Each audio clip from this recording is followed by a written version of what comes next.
Up? Okay. Can you hear me? Yes. Usually most people want me to turn the microphone down. Well, on behalf of our spiritual director, Reverend Barb Adams, membership, staff, volunteers, and the Board of Trustees, we welcome you all here. And for those of you at home also, we welcome you to view a service here at Unity Rochester Spiritual Center. Each of us here right now making up a spiritual energy. I can feel your energy, it's just pulsating. Liz, calm it down a little bit.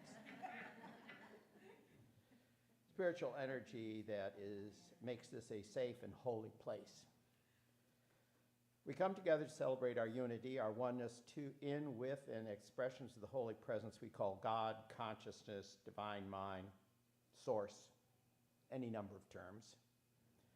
We recognize there are many paths to the same source, and we unfold in light and love all people and all spiritual gatherings around the world. I don't know if many of you know, this is a little off, Mahatma Gandhi's grandson worked here in Rochester for a number of years. And in attending a number of his lectures over the years, he almost always said, included in his talk, the same thing, and it was always, we're all climbing up a mountain using different paths. The surprise is when we get to the top, it's the same place, in essence. Is anyone here for the first time? Well, that's good, because we were going to ask you for money, so you're safe. So nobody's here for the first time. Anybody for the second? Oh, the second time. Okay, well, grab him. Do you need a packet? You've already found out? The second time usually is a little more expensive than the first time, so you're out of luck. Our speaker today is Mitchell Jones. Mitchell Jones is an incredible young man, young by my book and Nancy's book and Mike's book. He is going to be talking on Discernment today, a title which I find intriguing. But basically what I would particularly say is he's a guy of many, many talents. Not only does he play music here, but this summer, for example, he taught Latin American politics at the University of Buffalo. He's going to do American history there this fall. He left last spring as the assistant spiritual leader, basically to pursue completion of his doctoral dissertation on early 19th century Western New York religions. Now, if you talk about a diverse number of topics, and if you're really intrigued, but you'll have to cut him off after a while, it's on the triangular trade. And if you don't know what that is, catch him after the service. That's what he really likes to talk about, anyhow. But anyhow, so welcome, thank you. We're going to start with an opening prayer. Come still, turn to God within.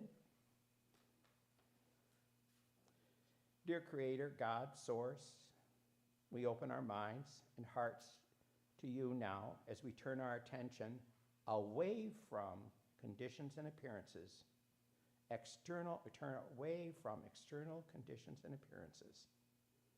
Can't emphasize that enough. And joyously seek your presence within. Gathering here today, we come knowing that when two or more are gathered in your name, power and love are present. We come for joy, for peace, for the affirmation of our oneness with you and with all creation as we turn away from external conditions and appearances. Thank you for each other in whom and with whom we recognize our Christ self. Thank you for the natural world, art, music, sculpture, poetry, spiritual teachers, and all the many other avenues that awaken your soul. Now that could be pickleball, sailing, flying a kite, whatever turns you on spiritually and sends you connected to God, that's what we're talking about. We are here because of the inevitable longing in the heart of all humanity to be home. And we enfold everyone in this present moment of grace. Amen. Now, I think it's going to be our prayer chaplain, John. I think so. John Frank's going to bring up the prayer box. I believe he is. He's looking pretty dapper today, too. Thank you, John. Prayer box is being brought up by Chaplain John Frank. Anyone can submit a prayer, gratitude, or request for prayer in the box. Our chaplains who have the prayer shawls on, respond with affirmative loving care to all that contained within. Also, these are shared with silent unity, where they are held in prayer 24 hours a day for 30 days. Now, silent unity, for those of you who are fairly new, may not be aware that it's in Lee's Summit, Unity Village. Lee's Summit's about 15 miles slightly southeast of Kansas City. Fabulous place to go. For over 100 years, there have been prayer people praying daily, 7 days a week, 24 hours a day in that prayer chapel. You can call the 800 number. Knowing that someone is praying for us or with us encourages us to believe that good is unfolding in our life. It's certainly a boost along that direction. This turns us away from worry and opens to gratitude, making way for the highest good to manifest. Now today we have a special delight when a young daily word reader is going to read, Rue DaCosta. We have the famous DaCosta family. He'd be the fourth generation that comes. Rue, you ready? You're up. This is it.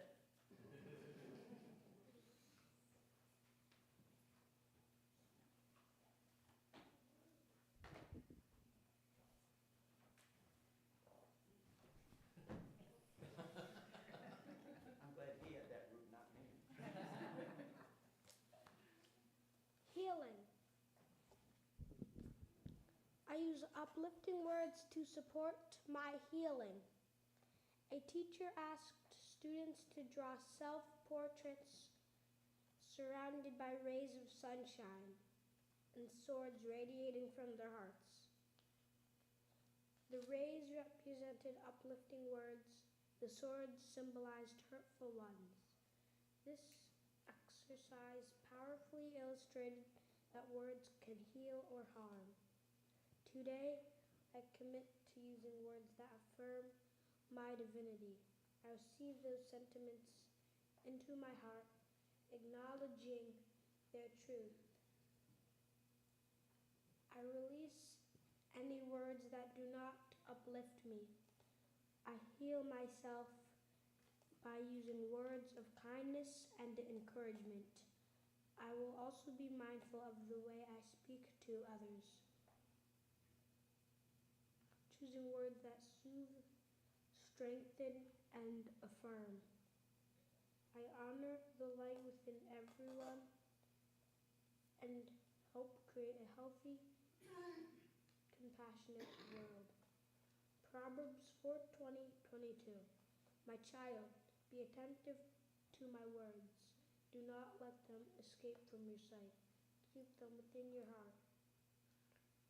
For they are life to those who find them and healing to all their flesh.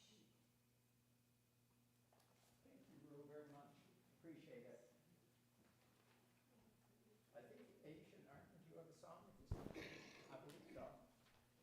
I'm going to follow up with the platform assistant job here. Maybe I'll get fired.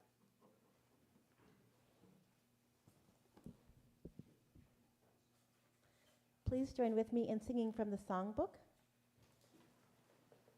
So it's a song called Oneness, number 211.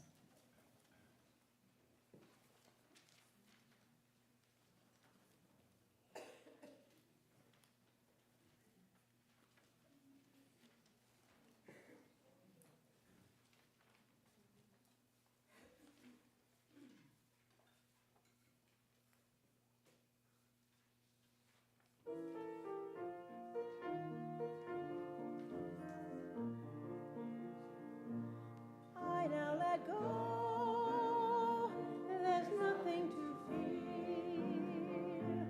I now let go, there's nothing to fear. I now let go, there's nothing to fear. I now let go, I now let go, there's nothing to fear. I realize there's only one power. I realize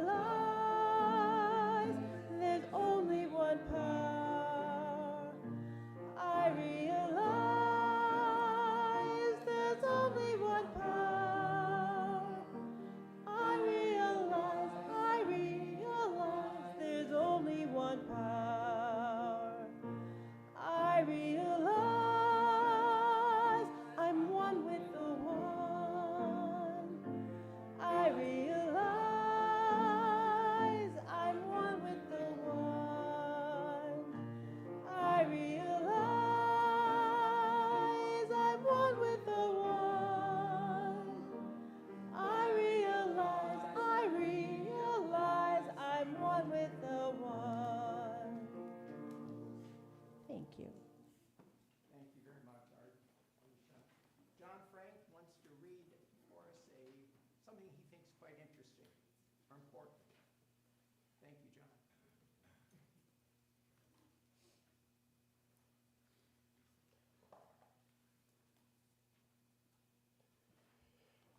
Good morning. Peace and blessings on this last day of August. It's a beautiful day. I took it upon myself to preview this coming month's September-October issue of Spirituality and Health. And in the very end, there's a unity minister who speaks to something that I've been very called to contemplate and reflect on, and humbly and lovingly offer it to you today to reflect and contemplate as well. She calls it the cost of true friendship, and I think it speaks more to the true value and the truth of what relationship is and our connection to spirit and all other people. In order that love be true and the friendship endure, the wills of the friends must be in accord. Teresa of Avila. We talk a big game about connection, community, soul friendships, loyalty, and love. However, let things get a little messy, a little raw, and people disappear like smoke. You say the wrong thing or have a bad day, don't reply to texts or emails in a timely manner or not at all, and suddenly folks back away or disappear, often in silence. You're left wondering why they vanished and what you did wrong. Several years ago, a good friend of mine was found guilty of a serious crime. Before she was sentenced, we had a very deep conversation I'll never forget. We talked about what would happen, what this new reality might look like, and how we'd stay connected as friends. That's when she asked me something that sliced through the air like a blade, quiet but unshakably powerful. Are you willing to do time with me? I've thought about those words deeply ever since. I let them whisper to me in the quiet hours because what she was really asking was so much more and so much bigger than the request appeared to be on the surface. The question was no longer just about her. She was asking me, are you willing to sit with my pain, to not disappear into your own discomfort? Are you willing to see me, even when the world has chosen to forget I exist? Are you willing to hold on to me, not as a case or a cause, but as a living, breathing, equal, and worthy soul? I've been ghosted by people who couldn't talk about their hurt, people who would rather build a wall than a bridge, people who never asked for clarity, who never offered grace, who simply vanished because discomfort was too much for them. I too, and myself, have been guilty of this as well in the past. Then here's this woman asking me to show up in the middle of the most radical discomfort of her life imaginable, a life sentence in prison, and to not look away. That's the paradox that breaks my heart wide open. We're so connected, and yet so disposable to each other. We post memes about vulnerability and loyalty and the real ones who stay. Yet the moment someone's pain gets too big, too inconvenient, or too long-lasting, we are nowhere to be found. True relationship and friendship means doing time with someone, not in a cell, but in the soul. So I write to her. I show up in the ways I can. I say yes to doing time. Not behind bars, but in spirit, in love, and in memory, in the commitment to not let go. And the more I do it, the more I wonder if I can do that for someone who's not locked away for life. Why can't people do that for me when I am hard to love? Why is it easier to ghost someone than grow with them? Many people say they want soul-deep connection. Yet soul connection requires deep soul courage. It asks us to stay in the room when it's uncomfortable, to speak when it could be easier to shut down, to choose repair over retreat, to stay loyal when no one's watching. That's what doing time with someone really is. So maybe the question we all need to ask ourselves, or questions, are these. Who am I willing to do time with? Not just in their prison, yet in their process, in their grief, in their unbecoming, in their becoming. And then consider this. Who's willing to do time with each of you? Thank you. Thank you, John. Beautiful. That's at the end of the daily word for the month of September. No, the spirituality. Oh, spiritual. It's in the bookstore. Yes, it's in the bookstore. Nancy's busy hawking books. Anyhow, I think we're going to be doing the Lord's Prayer. Is that the next thing on the agenda? I believe so. There we go. Yes. It's a little bit different for those of you who may be new. And we can say it together. Our Father, which art in heaven, hallowed be thy name. Thy kingdom come, thy will be done on earth as it is in heaven. Give us this day our daily bread, and forgive us our debts as we forgive our debtors. And lead us not in temptation, but deliver us from error. For thine is the kingdom, and the power, and the glory forever. Amen. Well, it's my pleasure to introduce Mitchell Jones and his wife Wendy's here also. Hi, Wendy. The science of spiritual discernment. I'm intrigued. Oh. Usually have such a big mouth, it's not required. I understand. I'm happy to introduce Mitchell Jones and the science of spiritual discernment, which I think is an intriguing topic. And I did also want to mention his wife Wendy is here. Anyhow, Mitchell, you got the floor.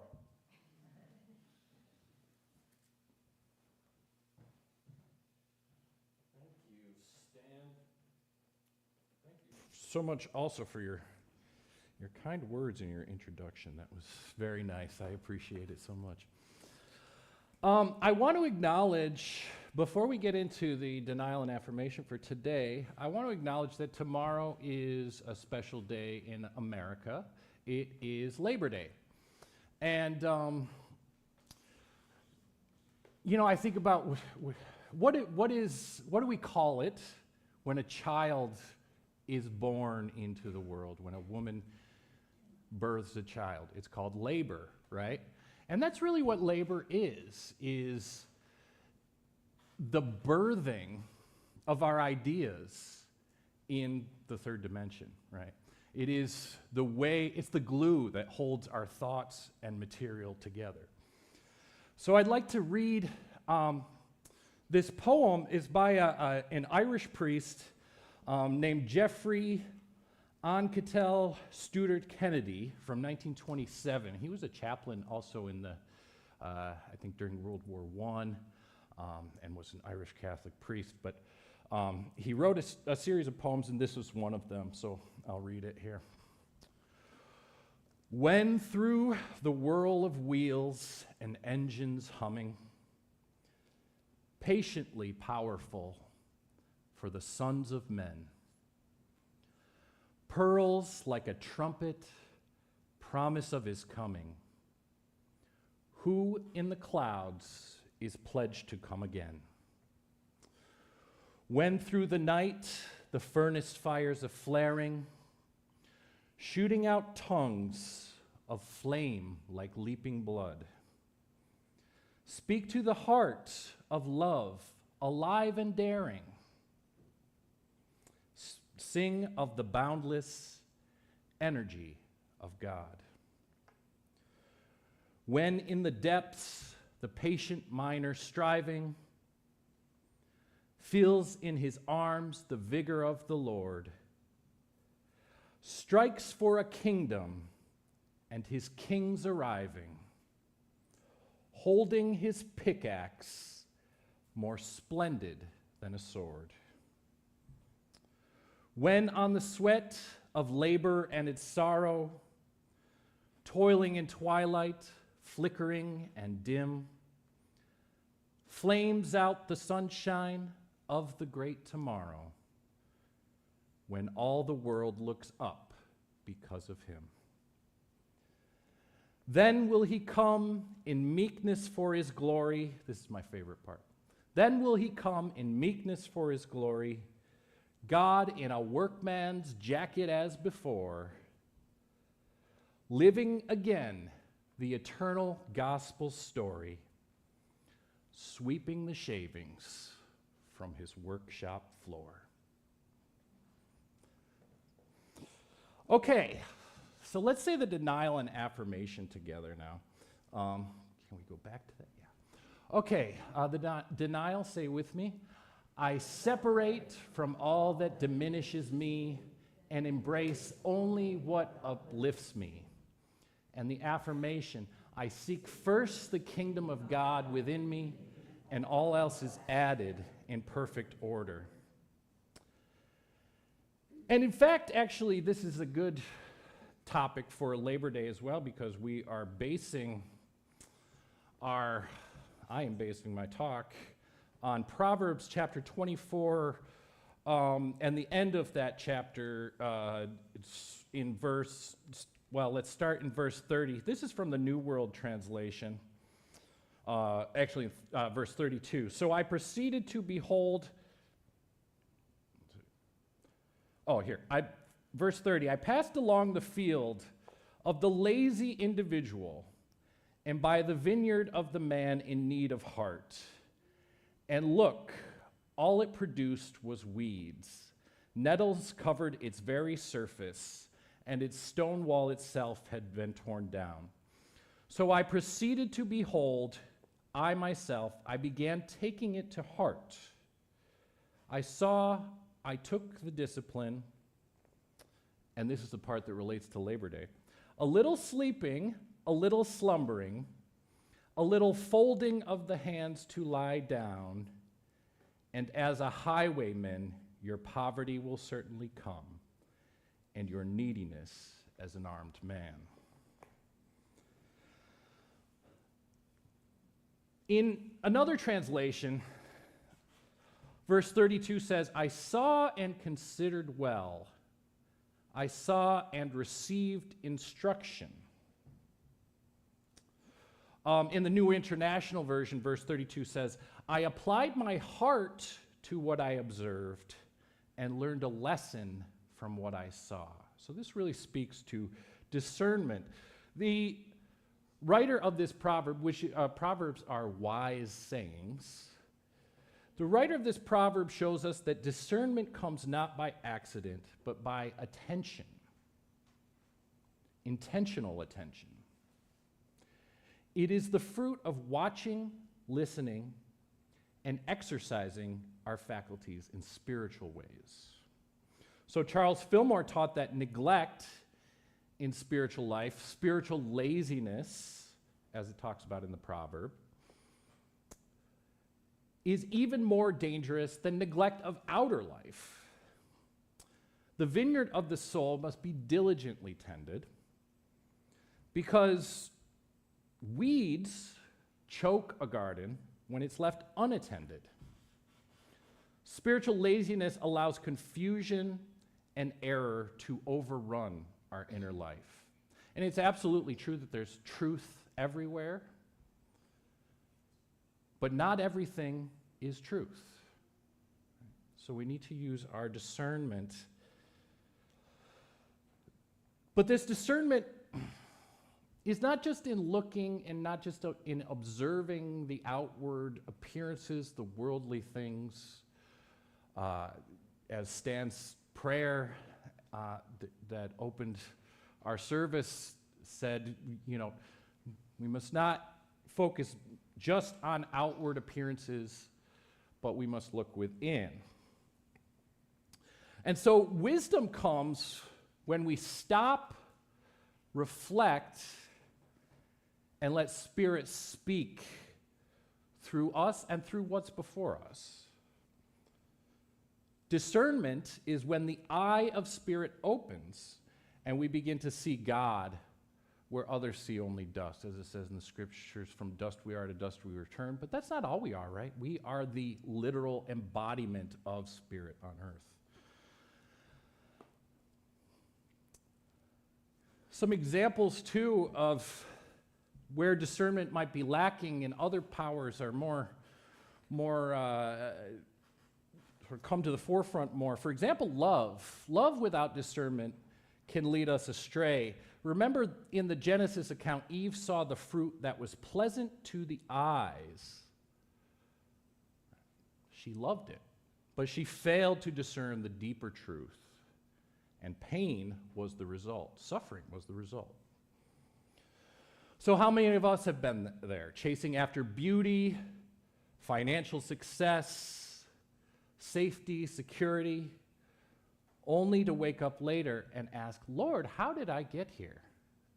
It's like that Talking Heads song. How did I get here? This is not my beautiful home. This is not my beautiful wife. But that's why discernment matters, because every day, not only on some distant judgment day at some theoretical end, but every day is the day of judgment. Each choice we make reveals what spirit we're listening to. So let's break this down metaphysically. This is, of course, the science of spiritual discernment. Discernment is one of the 12 powers that Charles Fillmore identified, as is wisdom. Wisdom is another one of the 12 powers, but these are different from knowledge. So I'd like to read from the revealing word here, and we'll start with knowledge. So knowledge is intellectual knowledge is independent of feeling. It is literal knowledge without consideration of the spirit. Man can store up a great fund of knowledge gleaned from books and teachers, but the most unlettered man who sits at the feet of his Lord in the silence comes forth radiant with true knowledge, that of the Spirit. So again, knowledge in the ordinary sense is facts and information. It can fill the mind, but it does not necessarily guide the heart. You can know a lot of things, a lot of facts, and still make a mess out of your life. Amen? I think, yeah, I'll leave it at that. Okay, now, one of the 12 powers is wisdom. And wisdom, according to the revealing word, is intuitive knowing, spiritual intuition, the voice of God within as the source of our understanding, mental action based on the Christ truth within. So wisdom includes judgment, discrimination, intuition, and the departments of mind that come under the head of knowing. This knowing capacity transcends intellectual knowledge. Spiritual discernment always places wisdom above the other faculties of the mind and reveals that knowledge and intelligence are auxiliary to understanding. Okay, so discernment is mentioned in wisdom. Wisdom is the God-given power of the inner voice that shows us how to use knowledge rightly. Solomon in the Bible, the Jewish king, prayed for wisdom, and God gave him everything else that he needed.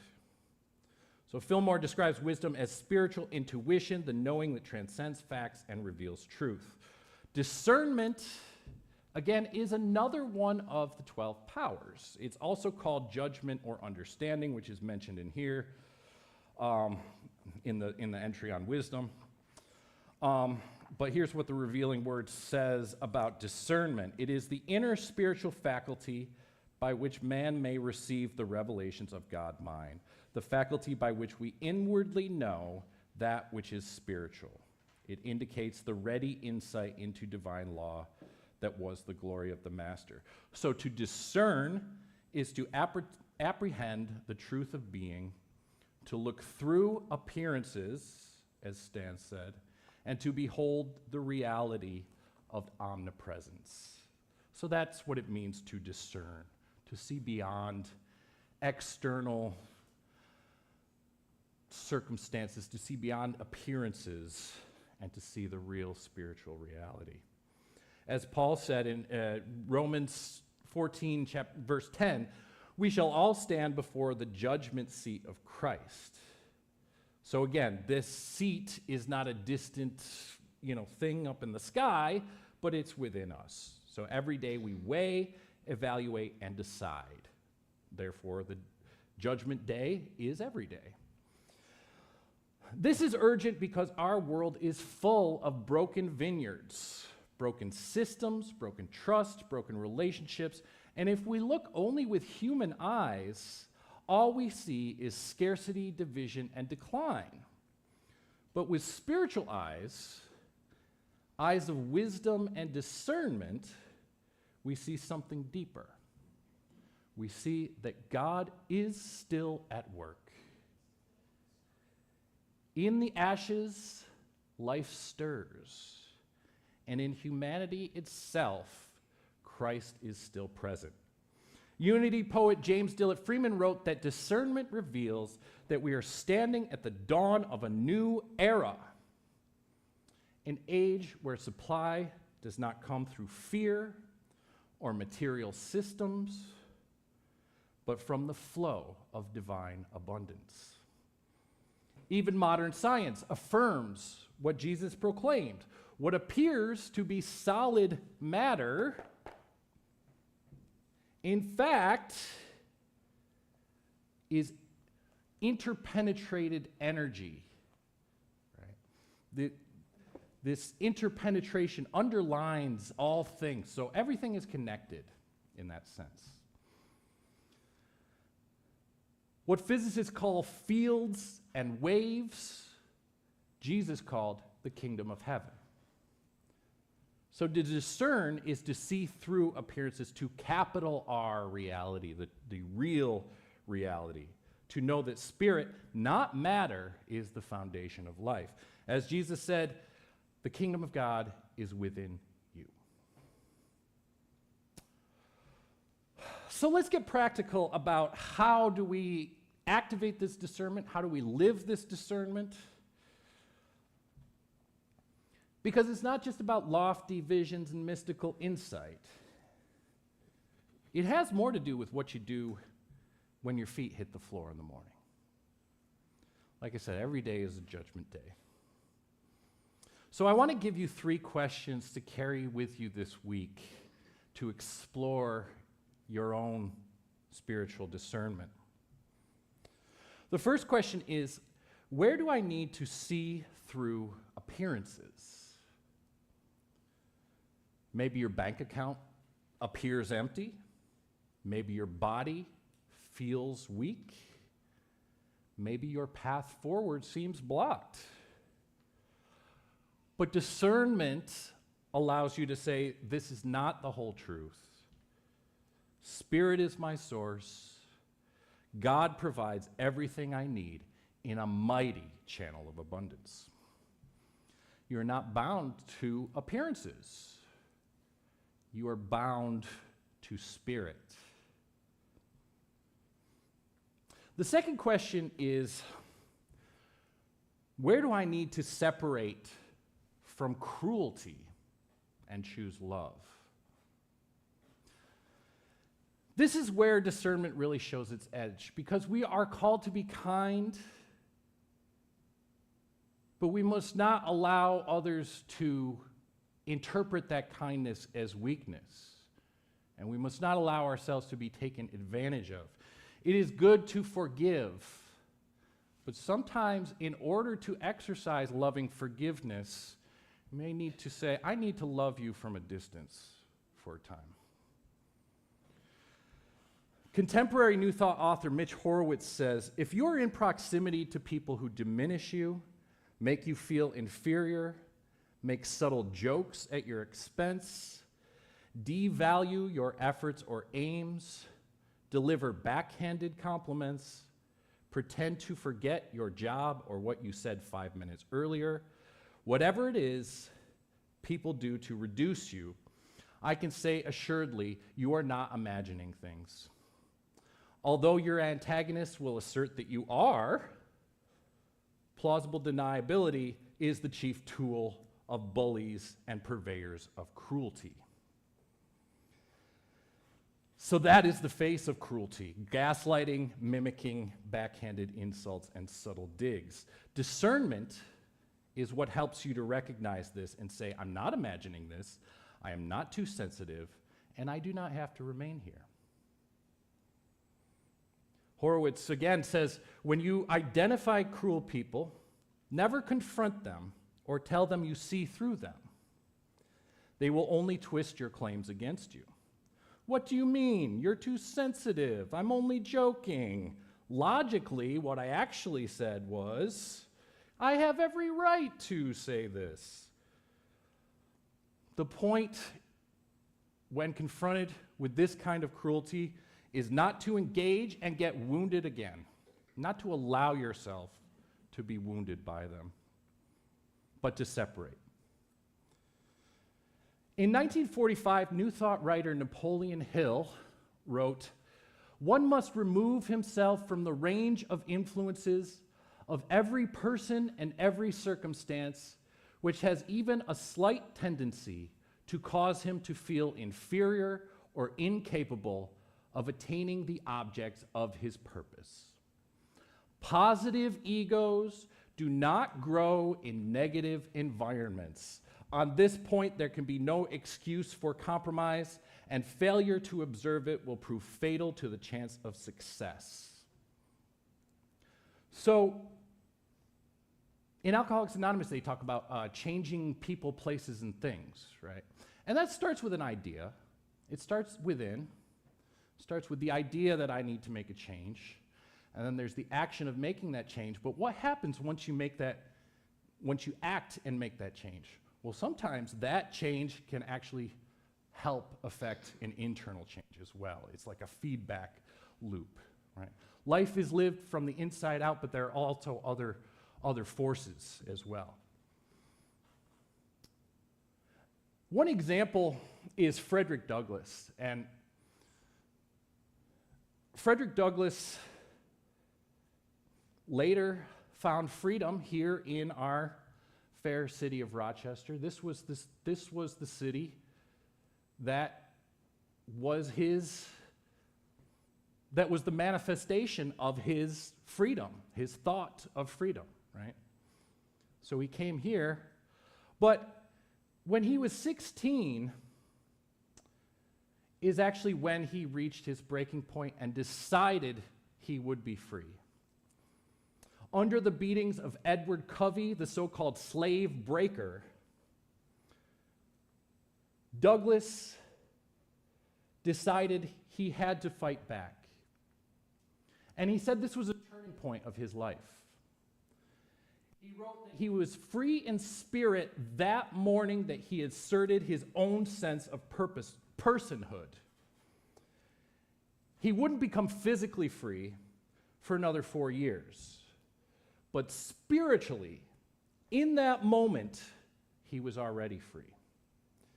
He had emancipated himself from mental slavery. And that is discernment in action. To know the line between endurance and liberation, and to step into your God-given dignity as a divine being. Again, Horowitz says, once you actually separate from cruelty, you'll be amazed at how many other facets of your life improve.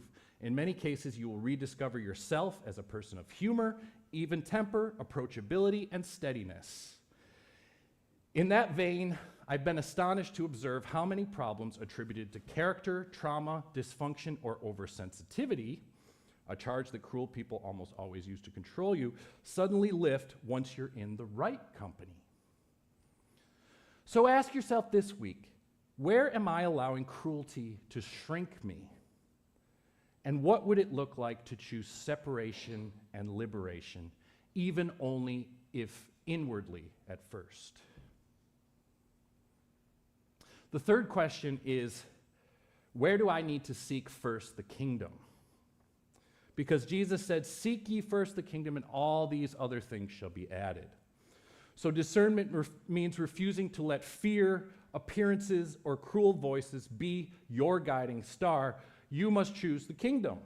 You choose spirit, and then life reorganizes itself around that choice. That is discernment in practice. It's a daily practice, and it's how we live in spirit while walking on the earth. So let's return to the parable in Proverbs 24. The writer recalls that a farmer bought a field.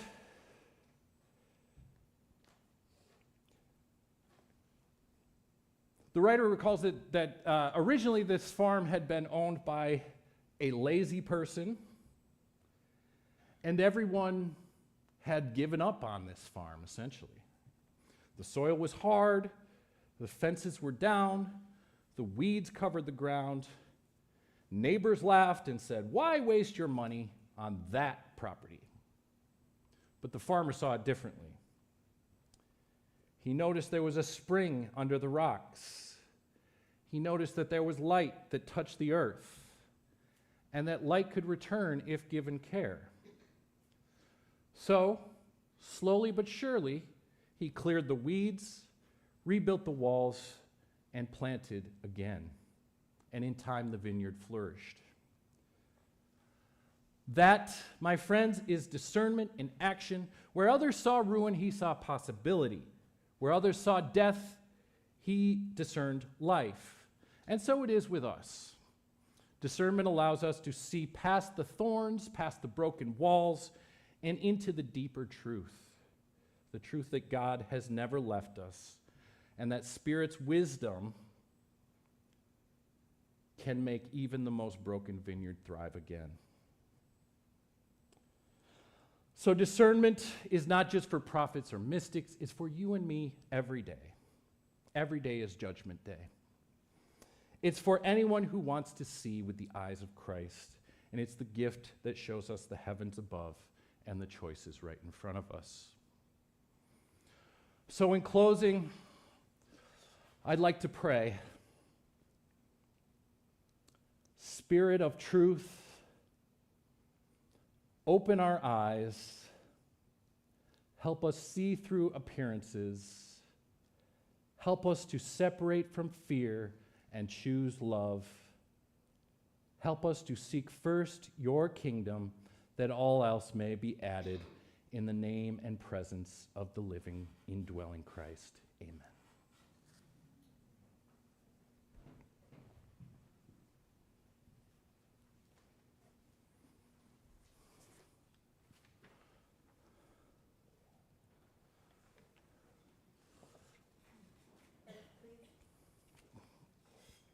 Let us please sing together, "I Clothes Myself Safely Round." It's number 66 in the songbook.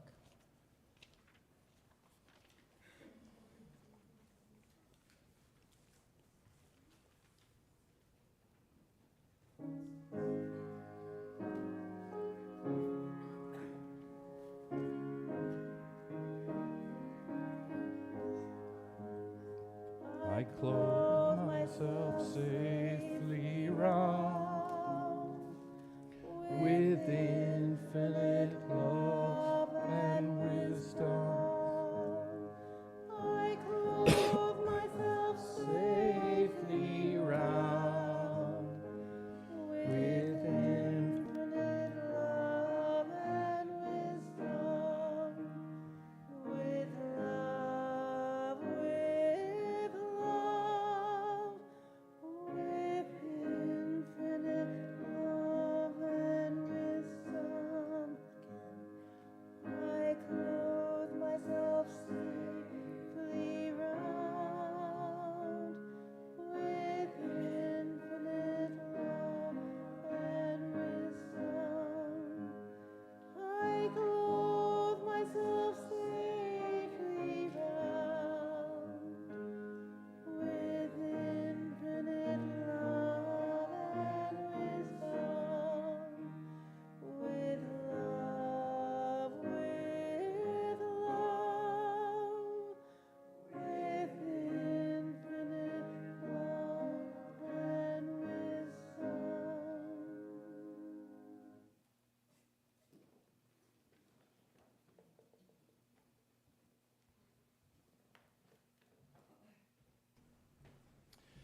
All right, let's lower the lights. Find a comfortable position to sit in.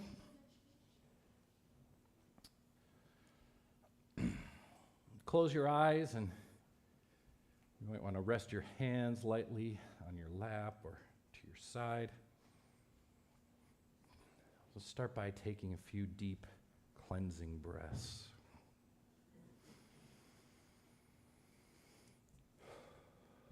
Allow your body to relax after each exhale. Inhale slowly through your nose, feeling life fill your body. Then exhale gently through your mouth, releasing tension, doubt, and distraction. Again, inhale slowly through your nose, feeling life fill your body. And exhale gently through your mouth, releasing tension, doubt, and distraction. As you continue to breathe in this way, let your mind settle into a calm, receptive state. And say softly in your mind, Spirit of truth, open my eyes. Spirit of love, open my heart.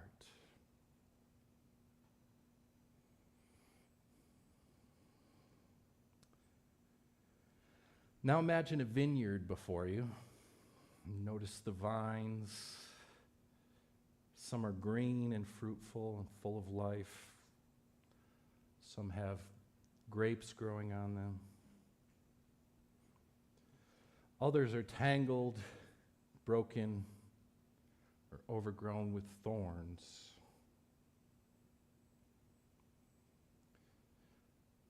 As you observe, notice that Spirit speaks to you through what you see. Ask, where am I seeing only appearances? Where do I need to discern the deeper truth?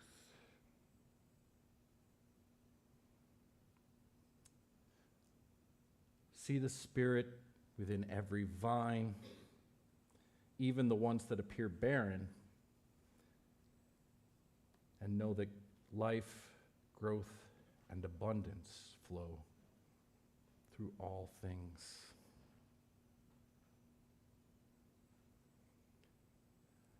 Now bring to mind any person, situation, or energy that diminishes you only for a second, drains your spirit, or causes you fear. Again, just for a second, and without judgment or argument, imagine yourself stepping back from it. You do not need to explain, defend, or fix anything. Silently say, I release all negativity that is not mine. I step into love. I choose peace. I choose freedom. Now, simply rest in the Spirit. No words, no thought, just be. And feel the inner light of Christ, the kingdom within you, radiating in your heart. Allow this quiet space to reveal insights, guidance, and clarity in the silence.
as you start to emerge back out from the silence, return to focusing on your breathing. Visualize a radiant light at the center of your chest. This is the Spirit, the kingdom of God. See it expand with each breath, filling your body, mind, and aura. And affirm in your mind, I seek first the kingdom within me. Spirit guides my thoughts, my words, my actions. Abundance, love, and wisdom flow through me. Feel grounded, centered, and aligned with divine truth. Now take 3 deep, conscious breaths.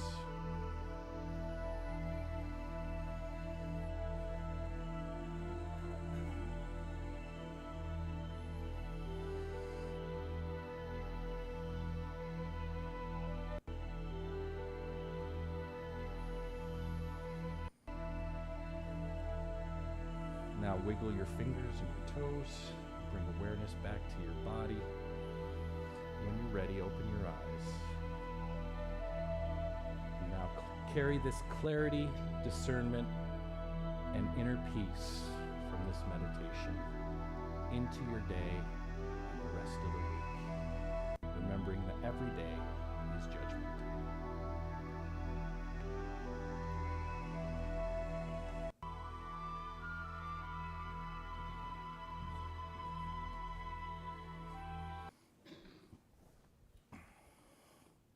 Mitchell, thank you very much for a beautiful lesson, looking through appearances. I have an appearance that I have to look through. It's a good reminder. Not too many cruel people or events, fortunately. And your meditation was beautiful, so thank you very much. It was very moving, I thought. Now we're going to turn to the question of, is there music during the offering? Does that happen? Not necessarily. If there isn't, that's okay. I can hum. That ought to encourage offerings. We're going to have some music during, basically, through the offering, and I guess that's it. Do the affirmation. Offering affirmation. Oh, there's the affirmation. Oh, good Lord, yes. Divine love through me. Flowing through me, blesses and multiplies all that I have, all that I give, and all that I receive. I am grateful. I am indeed lucky.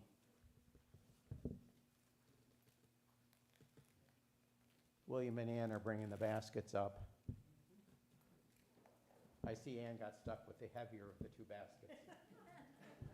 William, tricky. Are you supposed to sing?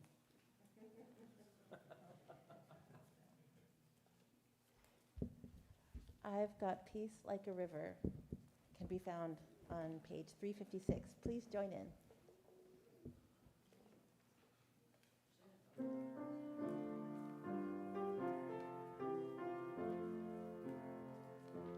I've got peace like a river. I've got peace like a river. I've got peace like a river in my soul. I've got peace like a river. I've got peace like a river. I've got peace like a river in my soul.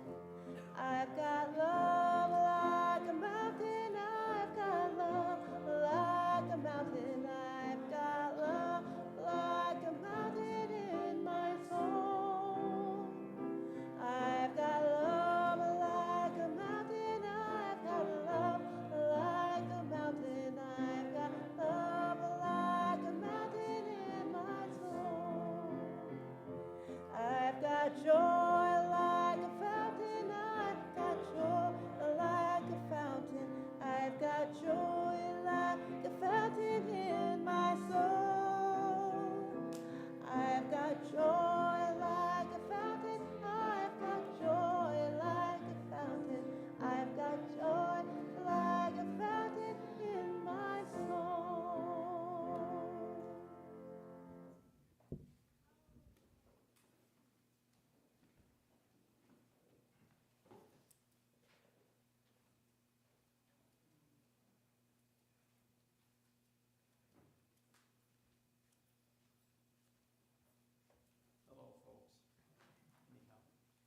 I'm going to just say I thank you for your expressions of abundance, which is here in these baskets, and also your expression of abundance in other ways throughout the week, in love, concern, caring. Thank you very much.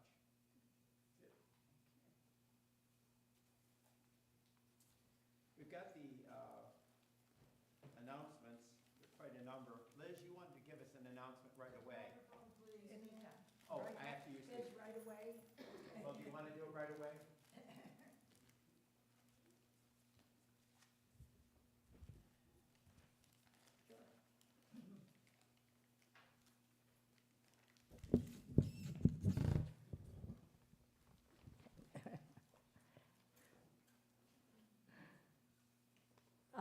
Hi, everyone.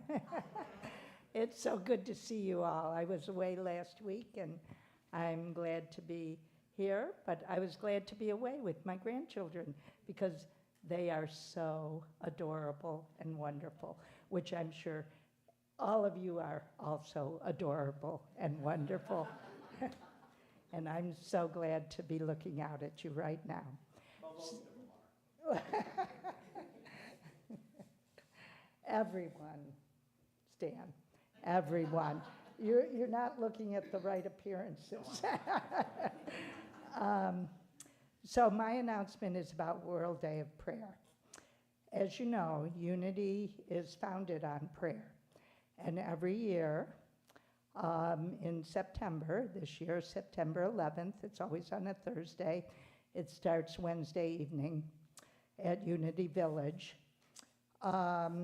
And this year, the theme is Be Still and Know. Just like our thing up there, be still in the silence.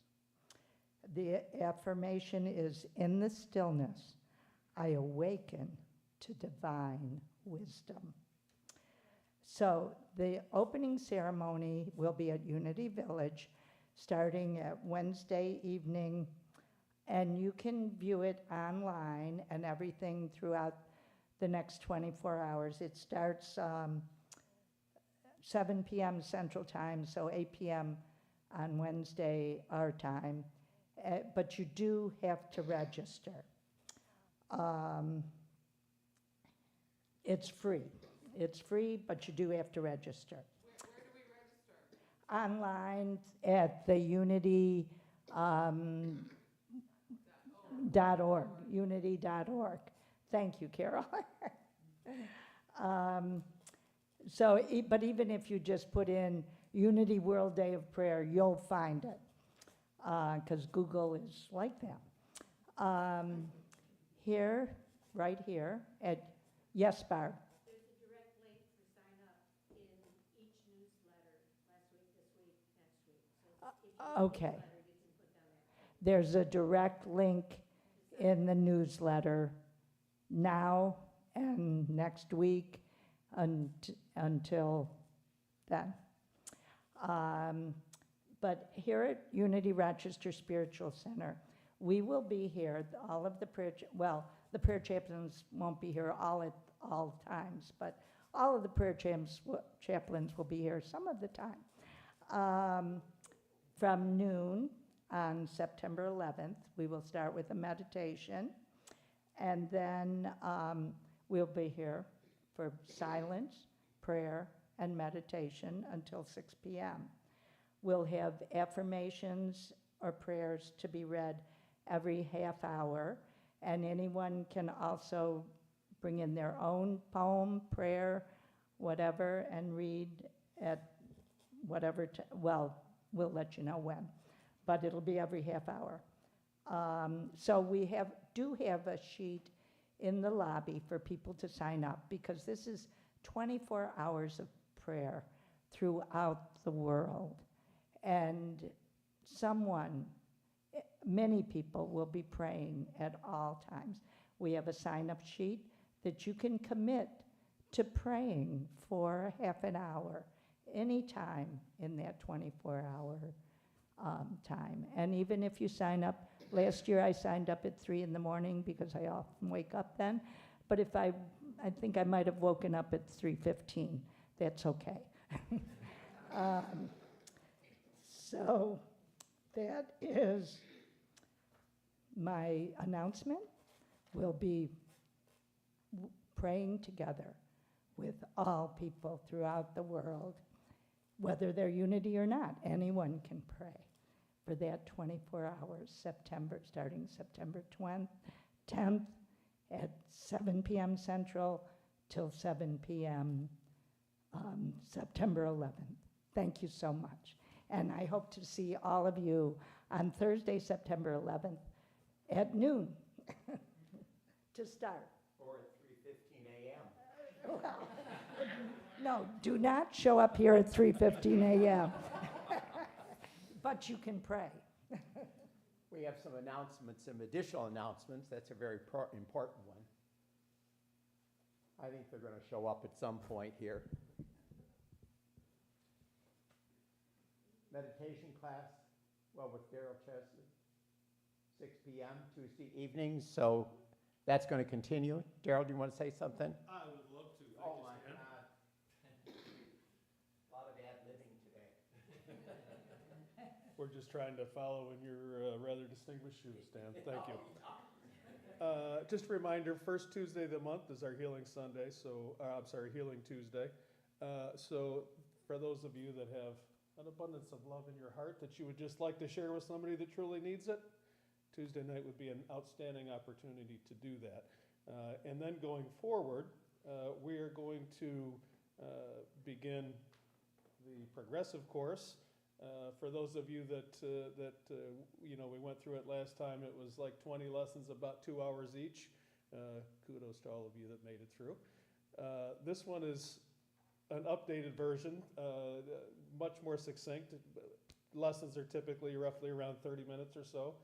So we'll be doing that on Tuesday nights, a lesson followed by a meditation. Some of those will be training meditations. So this is, for those of you that are been thinking about this for a while, this would be an absolutely outstanding time for you to start. Hope to see you there. Thanks. Wow. We'll be looking for you, Steve. Now I'm left over with the dregs. Anyhow, World Day of Prayer, then Tuesday meditation. The chatting with the board is on the 14th of September. I know you're all looking forward to talking to Mary Jo. That'll be after the service. Purpose of discussing revised policy for continuing to provide a safe and loving environment. The formal membership meeting is September 21st. This meeting is actually rather critical for those of you who are members to attend. The board, as you well know, can only approve up to $7,000. Beyond $7,000, it needs membership approval, and we have some substantial improvements required for the roof and the parking lot that require your attendance. There will be several options presented for you to vote on which of the two is the most reasonable.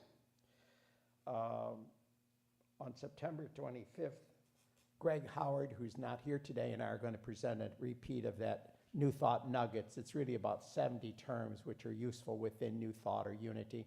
It's an informal discussion. There'll be more coming up on that on a sign-up sheet. The annual picnic is Sunday, September 28th at Buckland.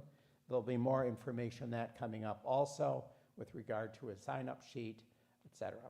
Is there anything else that needs to be announced? Mary Jo, anything? Sounds good. That's enough?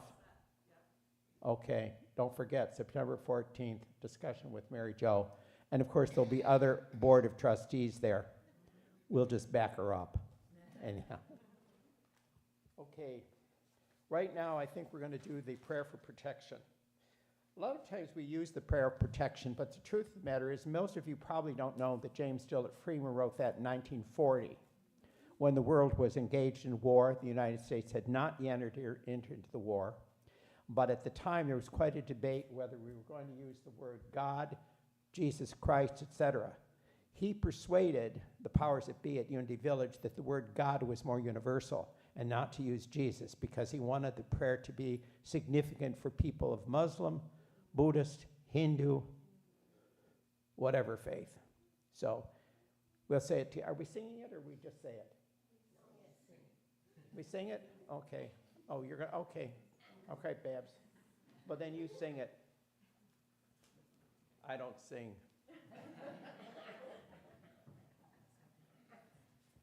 Prayer for protection. So you're going to sing. I don't sing. The light of God surrounds us. The love of God enfolds us. The power of God protects us. The presence of God watches over us. Wherever we are, God is, and all is well. Again, the light of God surrounds us. The love of God enfolds us. The power of God protects us. The presence of God watches over us. Wherever we are, God is, and all is well. Wow, thank you very much. Before we create the circle to go around and sing the peace song, I want to thank some of you I haven't seen in a while, particularly the young chaps that are here and the little lady that's here. You're back this week. Thank you for coming. And anybody that's relative, some others I see, new faces, frequent. Anyhow, thank you very much, and let's create a circle and sing. And you're going to read the peace song. Let there be peace on earth. Let there be peace.